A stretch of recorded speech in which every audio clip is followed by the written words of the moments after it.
Good morning. Just always good to be seen this time of year, getting ready for the start of the season amidst all that we got going on. But I tell you what, I just got done with our staff meeting and love being around our coaches and our players now and getting them back. It's been really, really good.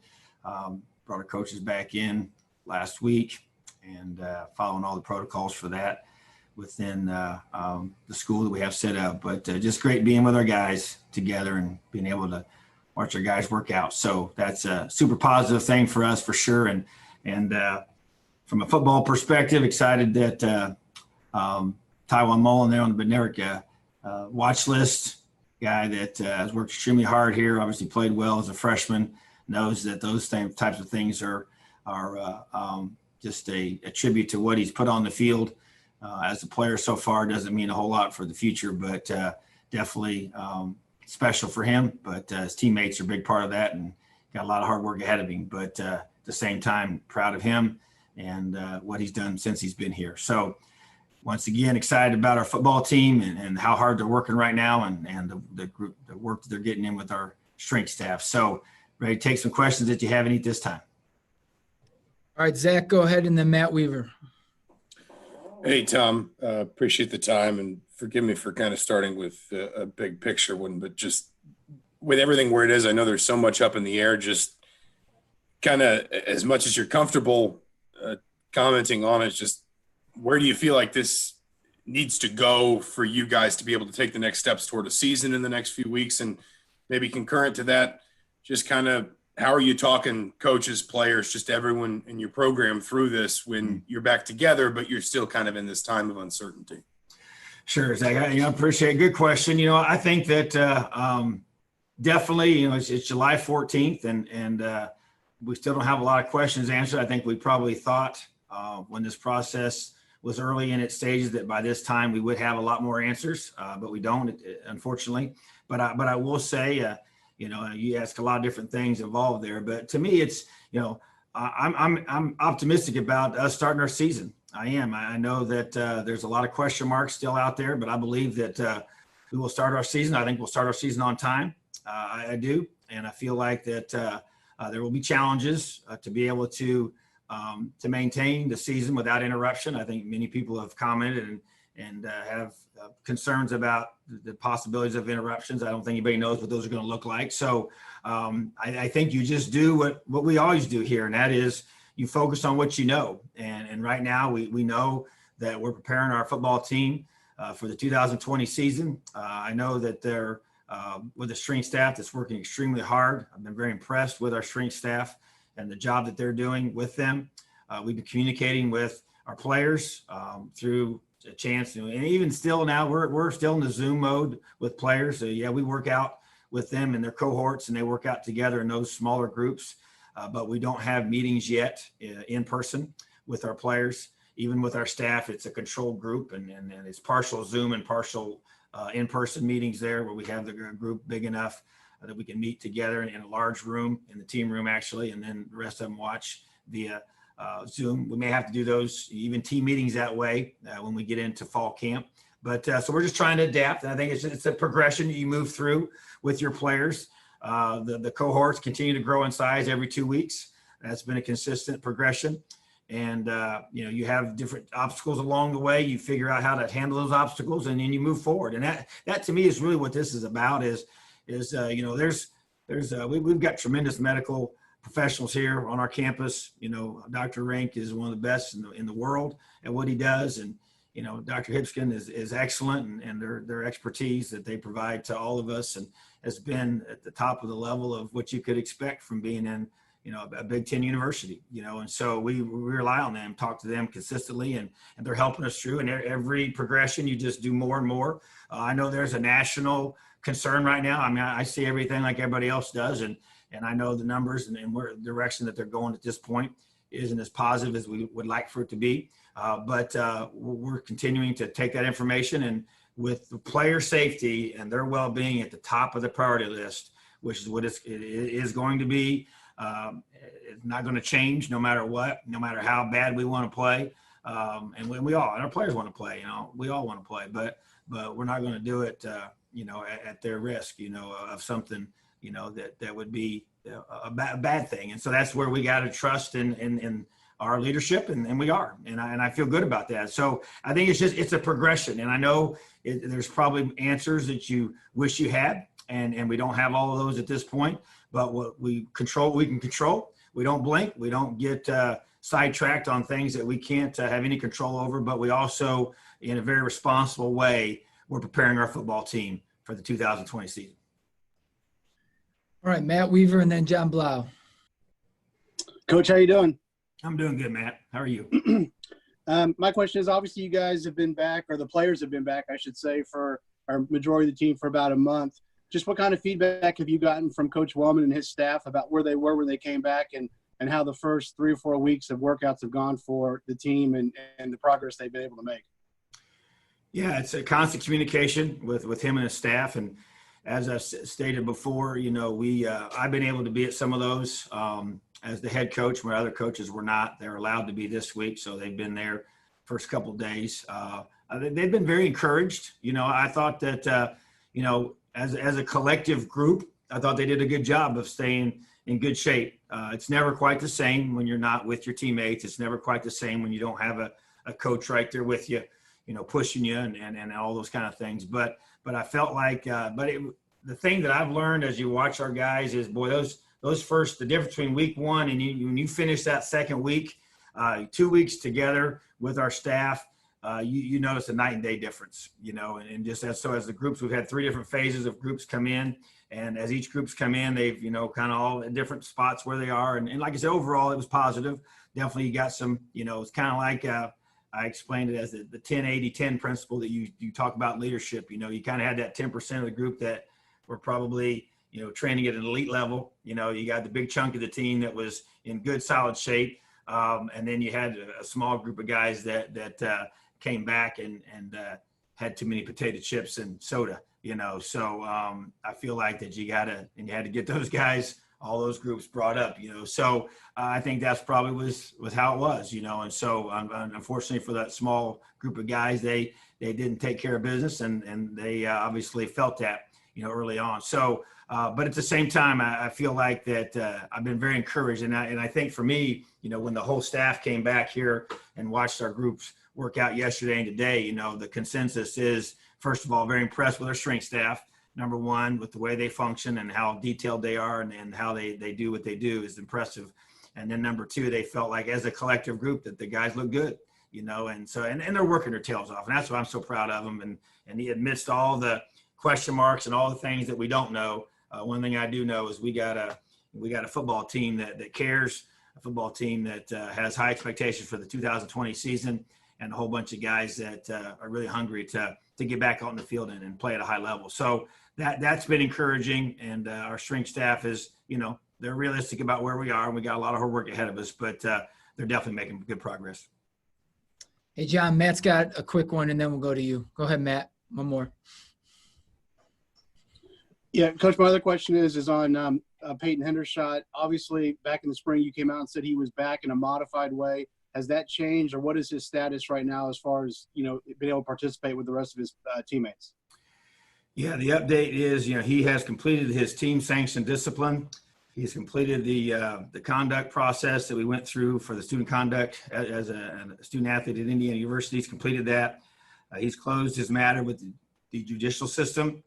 And we have a campus committee that determines if a student athlete is reinstated to a team and able to be cleared. And that is the case. So he's been completely cleared, and he is back with the team now fully, as he's completed all the different things that he was asked to do. All right, go ahead, John Blau, and then Tom Brew.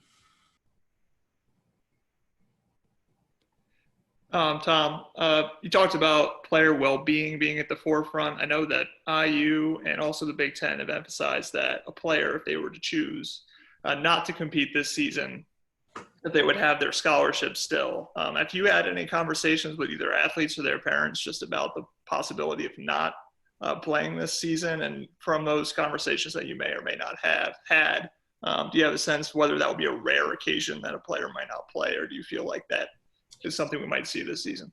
Yeah, it was a question that was brought up by one of our players, and I don't know if it was necessarily to say, hey, for me himself, or just as in general, he's asking if somebody chose to do that, and I know the Big Ten was clear on that, and I support that, and we talk openly and honestly in our program, and so I don't know, nobody's come to me and said, Coach, hey, that's what I want to do. They've asked how that would work if they did choose to do that. So bottom line is we want the athletes and their parents to feel 100%, confident in them to be able to be in a good situation. And as we always said, and I think we said it from the beginning, you can't eliminate the risk completely. You can't eliminate the risk from playing football, on a consistent basis without the virus, So, but I want them to feel good about the protocols and this is kind of how I even said it, when I talked, and we have a lot of open communication with the Big Ten. I said, hey, you know what? Here's the bottom line. These guys trust us. They do. And they believe in us. And I carry that, that burden of that trust. And we work really hard to build that trust with our parents and with our players in the recruiting process. And then once they get here, that you are who you say you are. And I think that trust is a big deal. It's a big part of the foundation of our program when you talk about the LEO concept and us really caring for them more as a person, as a player. And so that trust piece is big. And so, we've had these conversations but I don't know that that's been a major question that guys have had, but it's definitely something that is there.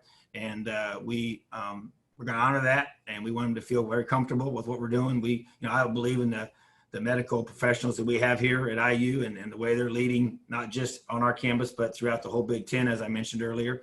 And I think that's a part of it too. It gives them confidence and gives me confidence. And even though we don't know everything about what the future holds, we have a very, very high level protocols that we're following right now and doing a really good job of keeping guys within those cohorts that we have set up each and every 2 weeks as they grow. That's part of the process. And so, but I think that's all part of them feeling confident and comfortable as parents. And they know they can reach out to me anytime, and they've got my cell number and a chance to reach out and any questions that they have, and as well as our player development individuals that are in contact with our parents and position coaches in contact with them as well, and the players. So just being able to help them feel good about it. And if they don't, then, there's things in place for them to be able to not, be penalized. All right, Tom, then Kevin Brockway.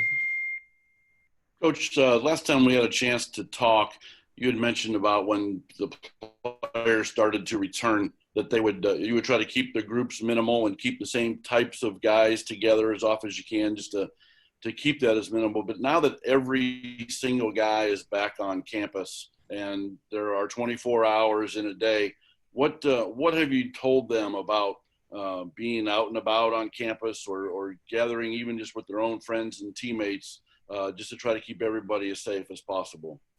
Yeah, it's a major focus. And I think that's probably the biggest challenge that we all face right now. And just talking to other coaches, and I don't care what level you're at, I think that as you mentioned, the cohorts is that's the term that we use, that we divided our team up into.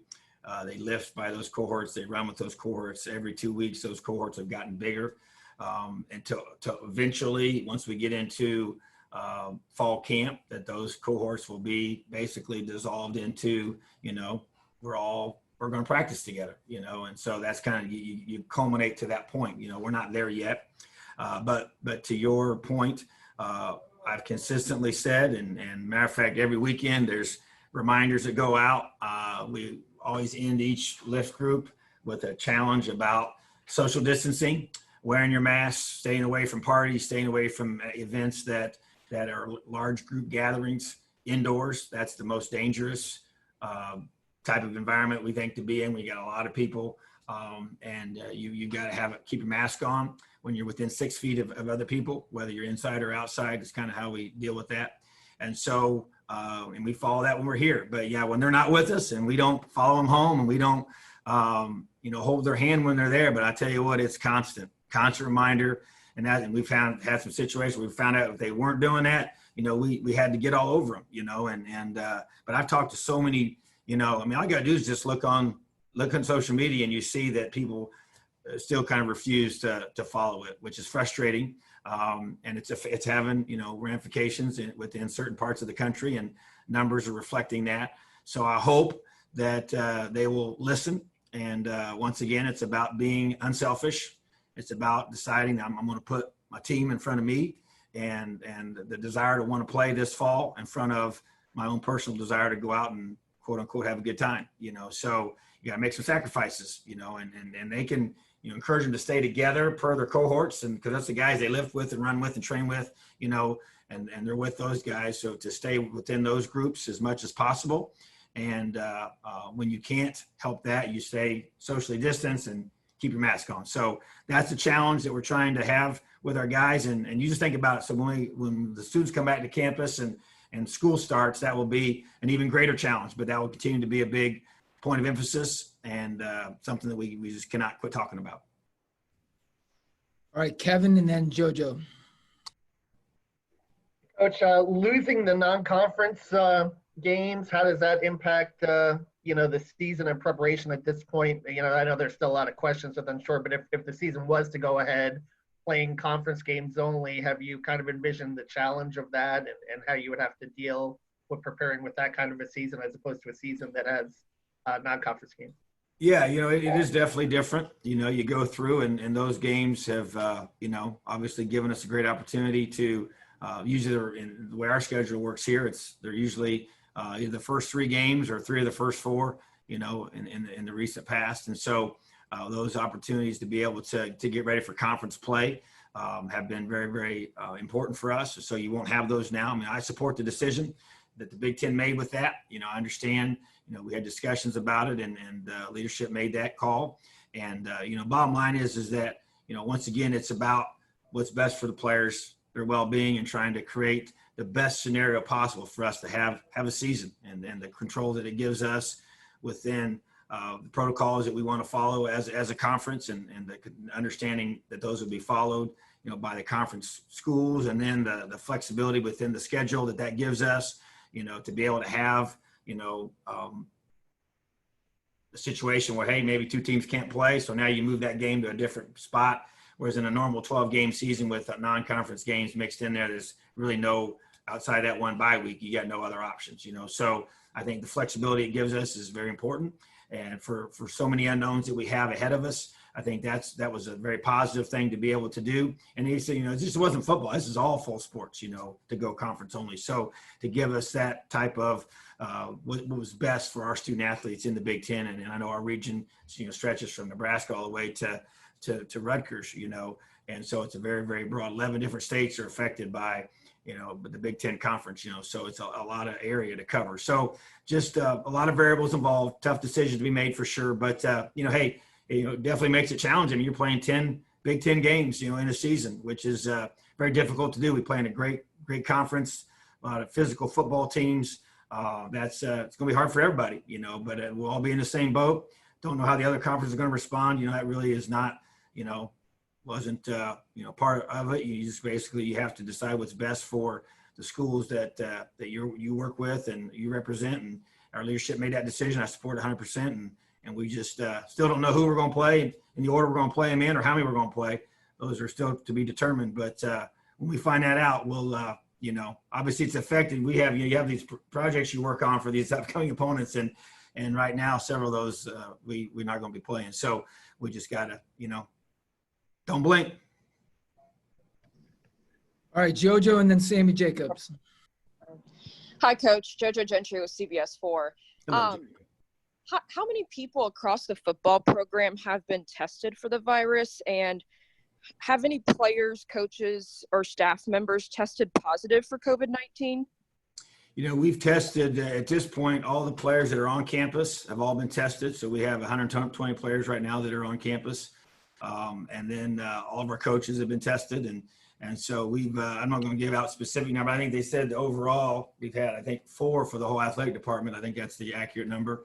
That's for everyone that's been tested, including all the sports on campus. So it's been not a very high number at all, but it's a constant challenge to keep healthy. But bottom line is that that testing is an important piece for us right now. and the accuracy of it. And we're trusted in that. And they've done a great job with it, and the turnaround and everything we do to keep our guys. And if a guy starts having symptoms, then they'll get tested again. So just trying to do everything they can to keep our guys safe. So has anybody across the program tested positive? Yeah, we've had a small number. So like I said, there's 4 in all of athletics, so within that number, they're not all within our team, so it's kind of spread out. All right, Sammy, and then Peegs. Good morning, Coach. How are you? I'm doing great, buddy. How are you? I'm doing awesome. No complaints here. Coach, with recruiting and not being able to have evaluation periods and the Indiana high school football season kind of in flux and with everything in flux around the country, how is this going to impact an early signing period, guys you offer and things like that? Just big picture, how is this, what are the adjustments to your recruiting style? Well, it's unprecedented. I'm telling you, we're dealing with new challenges. We usually do such a tremendous job of getting so many guys on campus, and we did a lot of that early on, which was good. But it's like even over the summer, and having the summer visits and the official visit weekends over the summer have become really big for us as we recruit in the South quite a bit and getting those kids up here for an official visit. So all that has not happened. So yeah, it's different. You're just trying to, to find creative ways to get an eyeball on guys. And the thing about it is sometimes you forget about the fact, just a simple thing of being able to go to a school and eyeball a kid in the springtime. We lost all those days. And so, hey, your kid's listed at 6'1". Is he really 6'1"? I mean, and usually they're not. Whatever they're listed as, they're usually, at least an inch shorter than that because of just the natural, whether you're in your shoes or out of your shoes. And we always want to know what they are in their bare feet. So, and just, it's body structure, it's frame, how much weight do we think you can gain? So those are probably the bigger things that you lose because it's a simple process you go through, but it means a lot when you say, hey, Coach so-and-so he was in that school and he saw this kid, working out in weight class or whatever, and got a chance to eyeball him. And those are not, many of that has not happened, especially these younger guys, so we've got to be able to go through creative ways to do that. And even getting kids on campus, you have some kids, we can't meet them when they come. So, we have just a way to, if they want to come visit on their own, they can do a tour of there's a legalized way to be able to do that. They can tour Bloomington and not go inside any buildings, but at least see everything. And we've had a few players choose to do that and give them a little map that they can follow ahead of time. But, those are challenging situations for sure. And that, you talk about the early signing period. I mean, they haven't made a decision on that yet. I think it's going to be difficult to have one, but who knows what they'll decide. They may decide to go that route. A lot of kids have committed to places they haven't been to.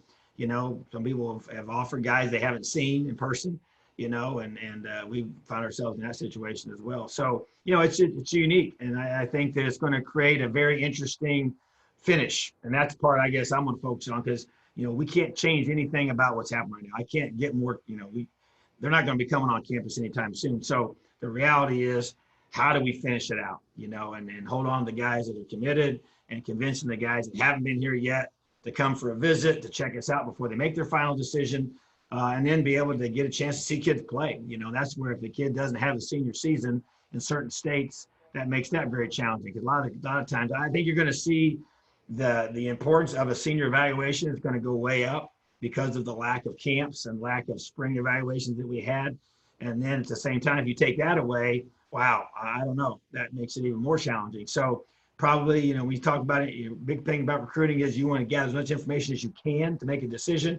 And that information right now is limited. So I think it's going to cause people to make more mistakes in the process because you have less information that you can go off of. So I think it is a smaller class for us, which is one positive thing because of the circumstance of having a small senior class. So that's probably one positive in all of this. But yeah, I just think it makes for a very difficult evaluation for the coaches and a very frustrating process for the players because I know they wanted to be seen and we're not able to be. So I think more than anything, you just got to, focus on what we can do, what we do have in front of us, what information we do know, and make the best decisions possible with that information. All right, Peegs and Jim Coyle. Good morning, Coach. You mentioned 10 conference games. Is there a lot of support at this time, maybe to even the number of conference games and at least add one, so you would have an even number of home and away games, and therefore add to the schedule if you do go conference only? Yeah, I think, when you start talking about, I think just for how our conference operates, in a normal 9-game schedule, logically, 1 year you're going to have 4 home games in conference, and the other year you're going to have 5. So this cycle is time for the East to have 5 home games in the conference schedule that we already had set up. So that won't change. And then, so I think it makes sense if we do have a 10-game schedule, which is, there's all these things are in play right now and being discussed. So they're going to have to go to make it equal. They would go, if they went that 10th game, I would imagine it'd have to be the West Division would be the host for that 10th game, so we would play somebody from obviously that side. So those are things that you're trying to work through. And obviously the home game ticket sales is a big deal to be able to host a conference game. So I would imagine if you're going to play 10 games and you're going to have 5 and 5, but don't know who that would be yet, and don't know how they would make that decision of who that 10th opponent would be. Those are all the things that our conference leadership is discussing right now. All right, Jim Coyle, last one.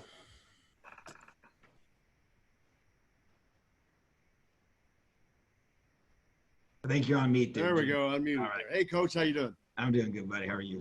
Great. With COVID being such a fluid situation, and I know there has to be precautions put in place and treated like an injury similar, but down the road, have you thought what would happen if COVID positive comes up during the season, especially to say someone like Michael Penix, part 1, and part 2, have you thought about the potential now of having to play Peyton Ramsey with the possibility of having another game added? Well, first of all, yes, the whole COVID situation has now created a whole new look of how you evaluate your depth chart. And I'll probably say this a lot moving forward. I mean, we got to be 3 deep at every position. Before, we were trying to we wanted to be really work hard to get 2 guys that we felt confident playing at every spot. I think that has to expand to 3. And so it's affected the way we've already discussed how we're going to practice and how we're going to prepare. And the number of guys we're going to get ready to play has to grow and expand. Is it a true 3 deep to where you have, 3, individual guys at every position, or is it, you got some swing guys? I mean, I'm sure, the swing guys is probably the first thing you would do, but boy, you're going to have guys ready, and at every position, quarterback included, and so no doubt. I mean, and that's where we've talked about, even keeping guys, separated as much as you can. There's a point you can't do that, but as much as you can so that you don't get multiple guys, might get sick from the same position group, so that part is very, very important to protect. And we've even had discussions as coaches. I mean, you got to have play callers that are, this is, if something happens to Coach Sheridan, who's calling the plays, something happens to Coach Womack, who's calling the plays, something happens to Coach Allen, who's running the team on game day. I mean, those are conversations we're having, and we will have a backup for every coach. Whatever your role is, everybody's got to have somebody there ready to take their place if you can't go in a certain week, and so and there'll be protocols in place, and those protocols are not totally set yet, exactly what that looks like in terms of, when, right now we have certain things that we're doing to really try and protect the whole group, as we bring our groups back in here systematically this summer. What do the game week protocols look like? I think that's part of the whole control piece of having a conference only schedule. The benefit of that is one of those components for sure.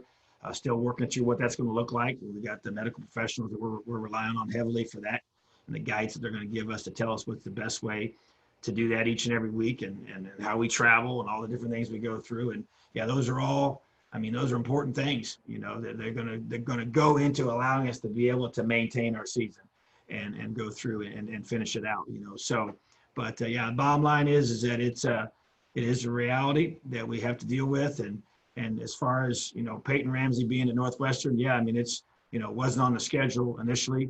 And the only way for that to happen, in the previous situation was for us both to to win our division and play in the Big Ten championship game. You know, so right now another variable could come into play based on the new scheduling format. You know, so but you know, hey, we'll take whatever comes our way. You know, like I said, we really don't have any control over that. Yeah, we have discussions. I appreciate our leadership. They've openly and honestly had us talk as coaches, and we have weekly meetings and we've had a lot of discussions, but no final answers on any of that. But I do appreciate them and Kevin Warren's leadership of being able to keep us informed and keep us part of this process. And he's done a great job of that. Hey, Tom, Zach's got one quick follow-up to that. Yeah, it just kind of, you talked about the possibility of coaches. I think we've all thought about players getting it and how that works. But as you talk about having fill-ins for coaches, and I imagine there probably being some sort of quarantine protocol if a coach tests positive in the season. I mean, has there been any discussion? Do you think there should be any discussion about basically allowing staff to backfill if you lose an assistant for 2 weeks or whatever the quarantine protocol is to maybe bring a GA in on game days or that sort of thing, just so you always have a full staff, Sure. even if maybe a guy's out? Well, you know, and you're exactly right. And so right now we're in the process of through our compliance, just talking that through and finding out, okay, what's the NCAA rule going to be? You know, like just to give an example where you lose, you know, your special teams coordinator, you know, Casey Teagarden can't, you know, he gets sick and he can't be there on game day or game week prep. And so, you know, can you move a GA up to a full-time spot to where he has those responsibilities, and who takes his place? Because you get so many accountable coaches, you know, within the rules. And we have a lot of individuals on our staff that are very capable of being full-time coaches or on the field coaches, as we call them, and they're called accountable coaches by the rules of the NCAA, to move a guy into that spot that's not currently in one of those spots, you know. So that's what we're working through right now to get answers on. I'm hoping that we have that flexibility. It would make common sense to have that in this type, you know, just as a 1 year temporary, you know, exception because of the circumstances. But yeah, those are real life things that we got to deal with, and we got to prepare for everything. And the good news is you will know ahead of time. It's not like it's going to be I can't imagine it being a night before the game situation, but at the same time, you would be able to have that, you know, fleshed out in advance. But we're in the process before all that even happens of meeting with compliance and finding out what the NCAA is going to allow each school to do when that situation arises. All right. Thank you, Tom. Appreciate it. You're welcome. Just want to encourage everybody to wear their masks and socially distance and do everything we can to help keep those around us safe and be able, we can get back to doing the things we love to do. Have a great day. LEO.